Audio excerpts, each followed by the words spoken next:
First thing that you have to do when you get in the garage is to try to find the levelest spot as possible on which to align the car. The easiest way to do this is to, let's say you pick a spot in the garage that you want to try and see how level it is.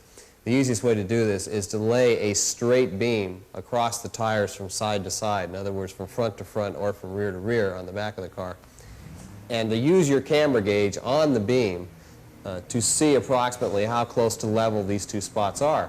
You are not always going to find a spot that is absolutely level. You might have to shim it, but you'll find something that's reasonably close. All right, the one thing that you want to be careful about when you are checking the level of the tires is you want to make sure that you reverse the camber gauge after you have adjusted it and make sure that it reads the same thing after you turn it around and leaving it in the same spot. Make sure it reads the same thing. If it doesn't read the same thing on the opposite side of the scale, then your gauge is off and you should readjust it. In the garage, we have to figure out from our specification sheet that we showed before what the ride height is. And on our Crosley, we are using 2 inches on the front of the car. So what we do is we add the 2 inches to 1/2 of our suspension travel, which we will use 3 inches. On most cars, 3 inches is sufficient. And we add 1.5 inch block under each tire, which is 1/2 of that travel.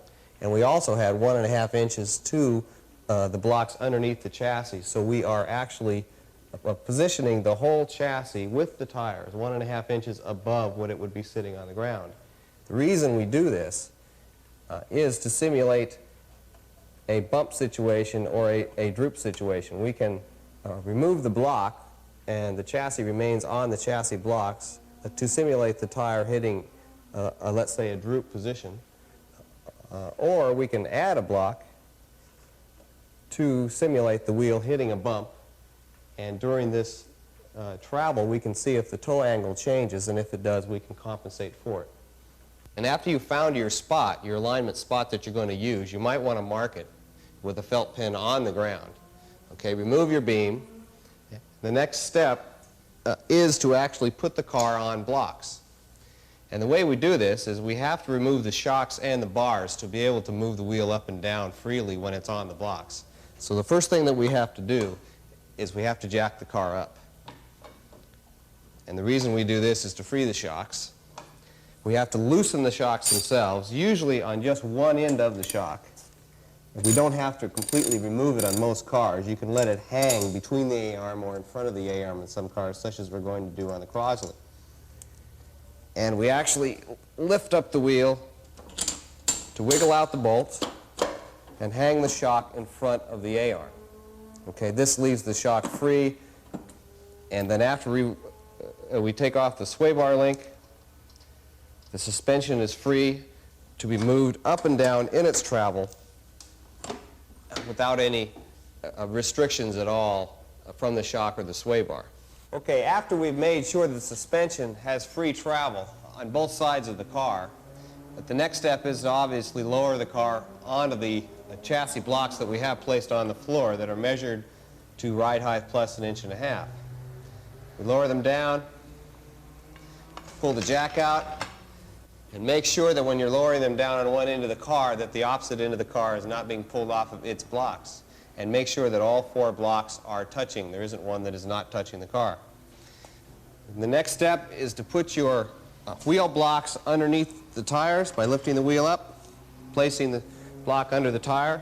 We have to do this on both sides of the car. And then the next big step, and probably the most important one that most people forget about, is the precision leveling of the chassis itself. And we do this by using the camber gauge on some part of the chassis that is a precision part. In other words, usually the front cross member or the rear cross member. You don't really have to do both of them because they are connected by a pretty rigid chassis. So if you can just find one part of the chassis that is very level from side to side, then you won't have any problem. The one that I usually use is on the front of the car as close to a beam that's between the shock pickup points as possible. We use the chassis gauge, the camber gauge, on this beam and adjust it to see how far off the chassis is as far as close to level. Once again, we turn the gauge around and make sure that it reads the opposite thing in the opposite direction. And then we go down and adjust the chassis blocks. If we don't have adjustable blocks, then we have to use shims, which means you'll have to jack the car up again and put a shim in or take one out. But if we have the nice adjusting blocks, then we can adjust the blocks and get the chassis level in that manner. The next step after leveling the chassis is to make sure that the tires are level themselves. Make sure the wheel is straight, and make sure that the beam is once again centered on the hubs in the tire. Use your camber gauge on the beam once again, and this is actually a double check of the leveling that we did in the first place. And make sure that the tires are still level with themselves. Only side to side, not front to rear. It only matters side to side. And as you're adjusting it, pull it off once you have it level. The beam is off. And now your chassis and wheels are on level planes with each other.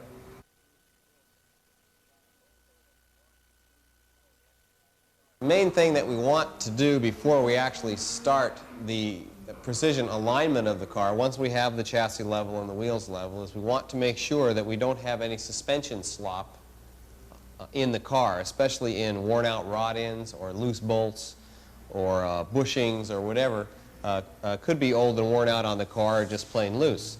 And the way you check this, since the wheel and suspension is loose now, there is no spring and shock on it anymore, then you just want to wiggle the wheel back and forth, and if you feel some play, the obvious first thing to check is the wheel bearing itself and make sure that's tight as it should be.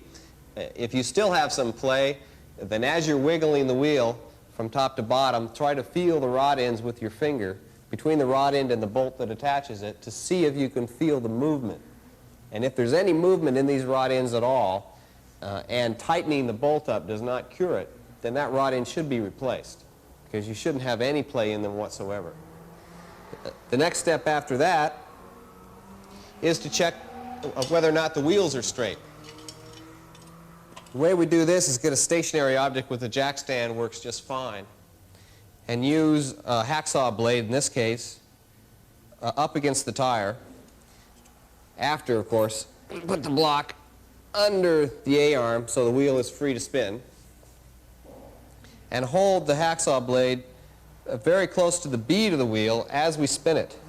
As it's spinning, push the hacksaw blade in until it just barely touches, and you can see that we have a little bit of run out in this wheel here. Now, as long as the run out isn't any more than like a 1/16 or a 32nd of an inch, you don't have any problem. You aren't going to find very many production wheels, especially for Formula Fords or such, that are perfectly straight. But you can mark off the high spots or the low spots and not use that part of the wheel when you're doing your alignment. Okay, one thing on the back of the car that we want to check for is we want to make sure that the half shafts do not bind during the suspension travel. In other words, when you're lifting the suspension up, you want to make sure that the half shaft is still free to spin inside the CVs, and there is a little bit of movement. And when the suspension is lowered, once again, you also want to make sure that the half shaft does not bind up, because a lot of the reasons for people breaking half shafts, especially on cars that have CV or low bowl joints, the Volkswagen type joints, is because they don't have enough suspension travel and the half shaft itself binds.